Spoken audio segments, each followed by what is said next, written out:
నమస్కారం ఘంటారావానికి స్వాగతం. ముందుగా ప్రధానాంశాలు. మైదుకూరులో స్వచ్ఛాంధ్ర స్వచ్ఛ దివస్ ప్రారంభించిన సీఎం. పారిశుద్ధ్య కార్మికులతో చంద్రబాబు ముఖాముఖి.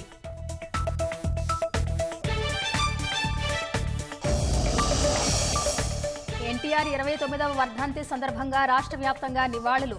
రక్తదానం చేసిన అభిమానులు.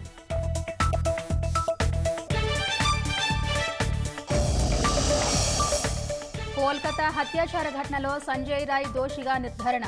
సోమవారం శిక్ష ఖరారు చేయనున్న సీల్దా కోర్టు.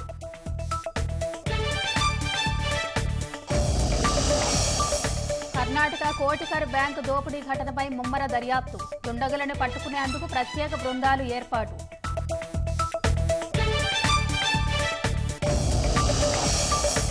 ఛాంపియన్స్ ట్రోఫీకి భారత జట్టును ప్రకటించిన బీసీసీఐ. రోహిత్ శర్మ నాయకత్వంలోని 15 మంది సభ్యుల ఎంపిక.